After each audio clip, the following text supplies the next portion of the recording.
Okay,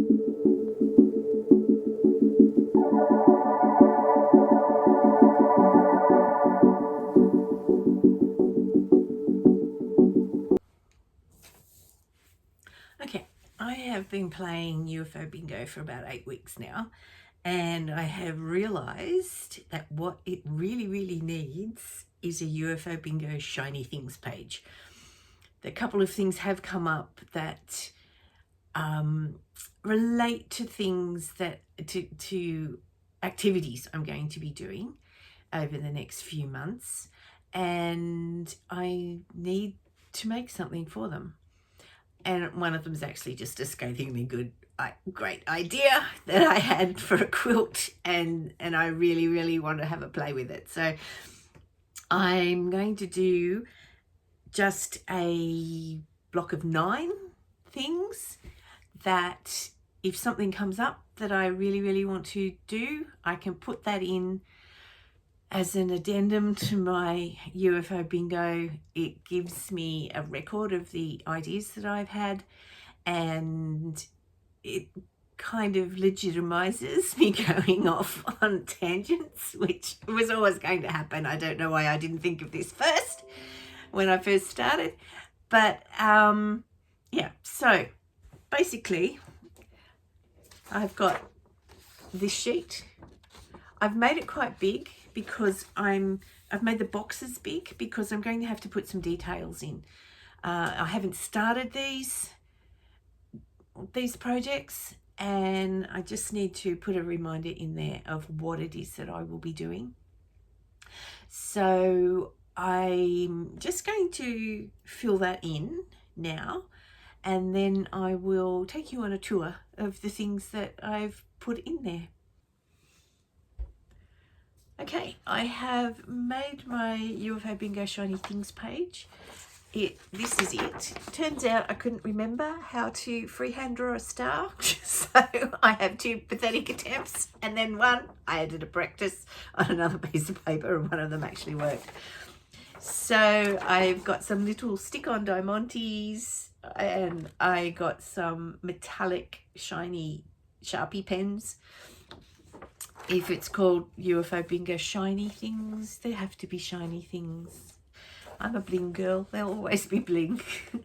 Okay, so we've got a pixel quilt, galaxy photograph, and a steampunk outfit. There is a deadline for the steampunk outfit. I don't want to start it just yet. I've been trying to get my bad eating habits under control, and I am actually starting to lose a little bit of weight, and that steampunk outfit is quite fitted. So I'll wait probably till August and just see whether I'm having success.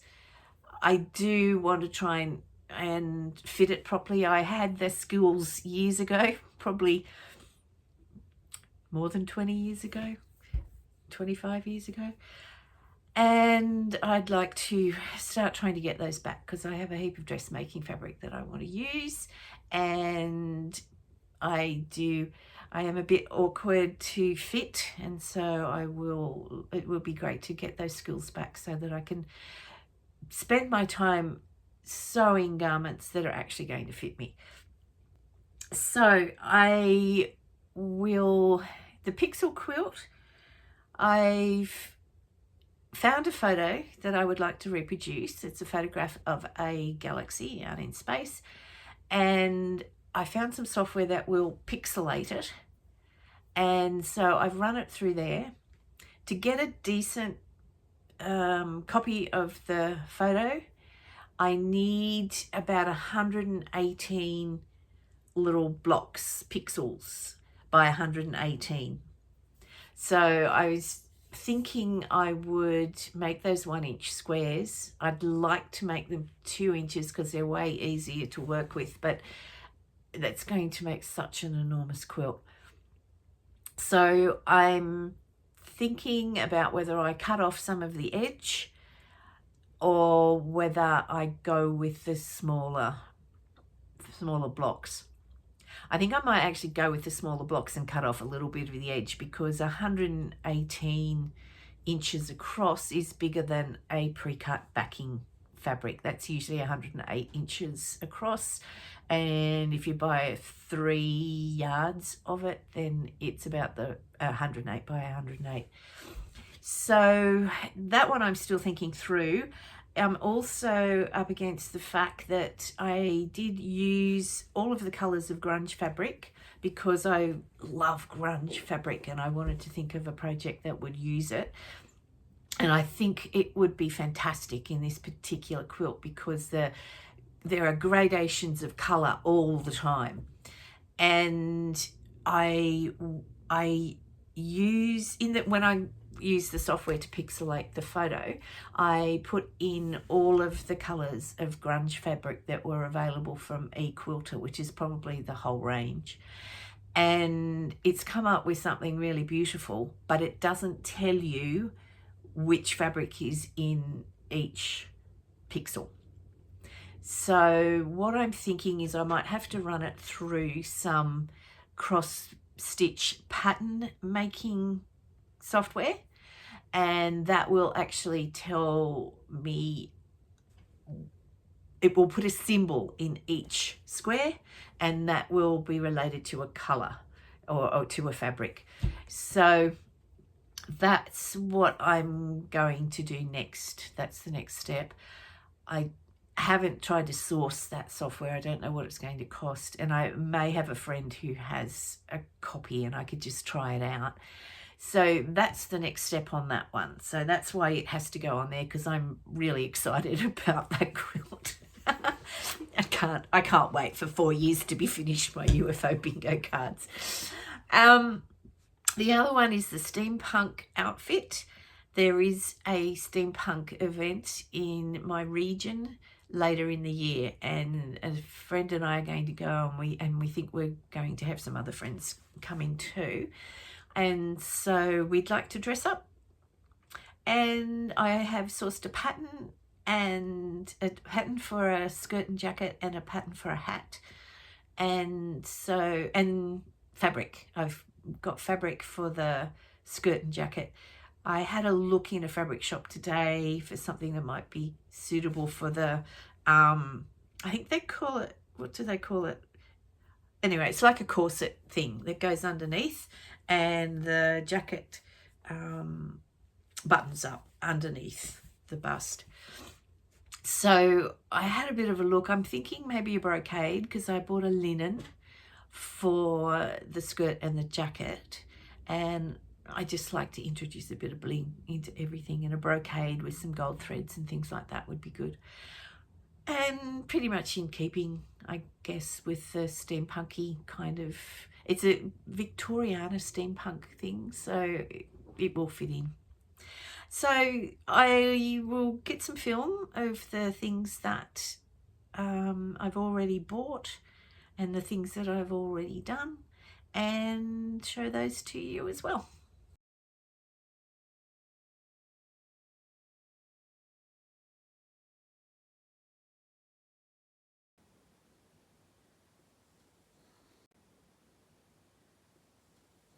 Things for the steampunk outfit. I do love those spiders. Just, they're diamantes and they're sewn onto a black background, so you don't have to do all that beading yourself, which strikes me as a really good idea.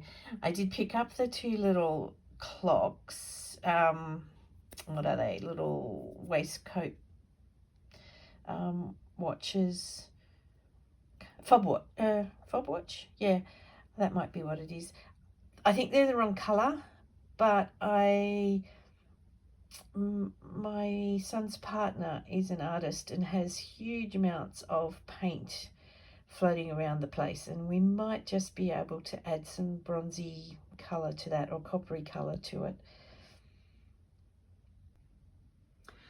I can't get this mosaic thing to print out, but this is what's generated by the software. I'm using Turbo Mosaic, and so what I want to do is get that into the cross stitch pattern software, so that will just tell me which colour to put in each spot. and then I can buy large quantities of grunge fabric, which will make me so happy, and we can get this underway. I'm going to probably do it by I'll just break it up into A4 size sheets and print out lots and lots and lots of A4 size sheets with different parts of the quilt in it, and just do one sheet at a time. It's going to be a really big job.